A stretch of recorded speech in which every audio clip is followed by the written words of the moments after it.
그리고 단일 질환이 아니라서 마지막에 말씀드리지만 비율로 따지면 가장 많은 것이 그냥 원인 모를 어지럼증입니다.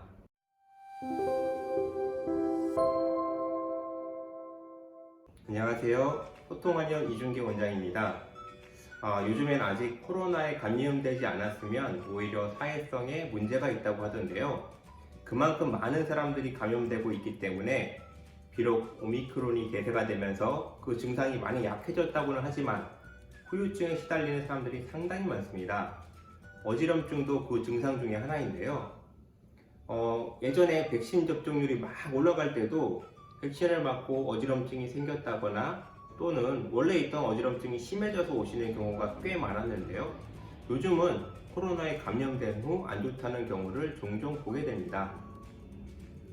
어지럼증의 형태는 다양한데요.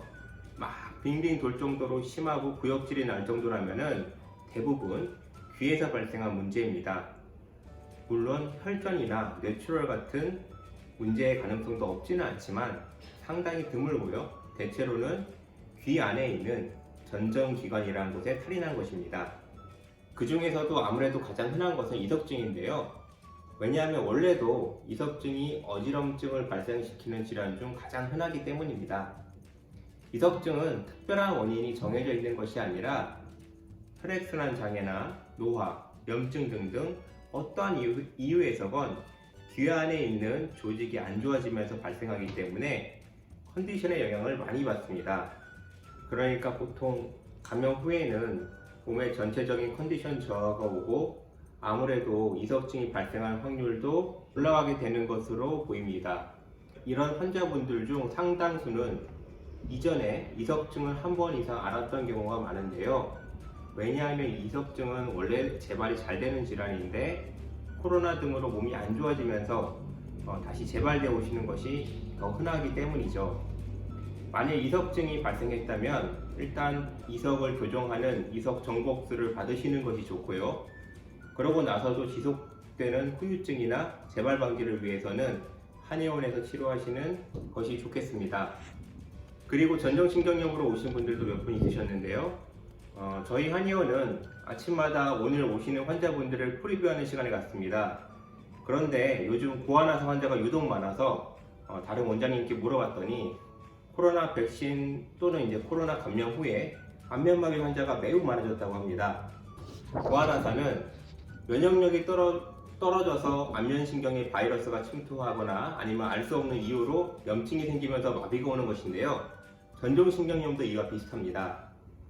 귀 안에서 움직임을 감지하는 센서 역할을 하는 것이 전정기관인데 이 센서의 정보를 두뇌로 전달하는 전정신경에 염증과 부종이 생겨서 마비되는 것이죠.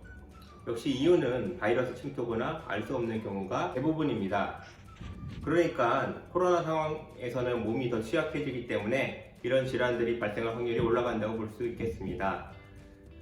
전정신경염은 처음에는 무척이나 어지럽지만 서서히 좋아져서 한 달 정도 지나면 일상에는 큰 지장이 없게 됩니다.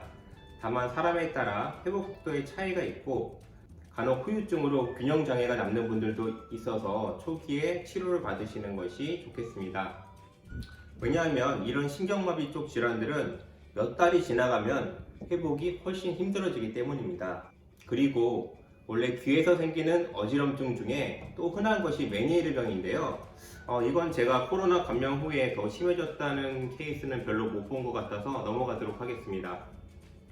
그리고 단일 질환이 아니라서 마지막에 말씀드리지만 비율로 따지면 가장 많은 것이 그냥 원인 모를 어지럼증입니다.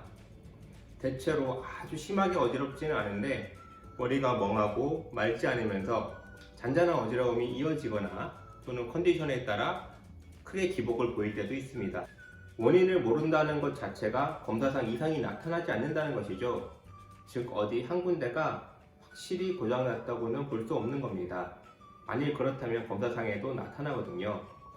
즉 어디 한 군데가 완전히 고장난 것은 아닌데 미묘한 기능 이상과 밸런스가 무너진 상태라고 볼 수 있습니다. 이런 일은 꼭 코로나가 아니더라도 꽤나 자주 볼 수 있는데요. 왜냐하면 균형을 잡는다는 것은 다양한 감각을 동원하는 섬세한 작업이기 때문입니다. 보통은 머리 움직임을 감지하는 한쪽 전정 기능이 떨어졌거나 다양한 감각 정보를 조절하는 데 실패했기 때문인데요. 이것이 기능 이상이기 때문에 검사상 나오지도 않아서 답답하고 또 마땅한 약도 없을 때가 많습니다. 왜냐하면 병의 원인이 딱 부러지게 나오는 것이 아닐까요? 따라서 기능과 조절을 도와주는 그런 치료를 할 수밖에 없습니다. 전정 재활 훈련도 이런 방법 중에 하나가 될 것이고요. 또 한의원에서는 한약이나 추나치료, 침치료 등을 응용하게 됩니다. 오늘은 코로나 이후에 어지럼증을 오시는 분들이 꽤나 많아서 거기에 대해 말씀드렸는데 사실 코로나가 직접적으로 어떤 원인이 됐다 이런 거는 알 수 없습니다. 그래서 확실히 발생 확률은 임상적으로 올라가는 것 같긴 한데 결과적으로 치료하는 거는 일상에서 우리가 어지럼증 환자를 볼 때와 크게 다르지는 않습니다. 감사합니다.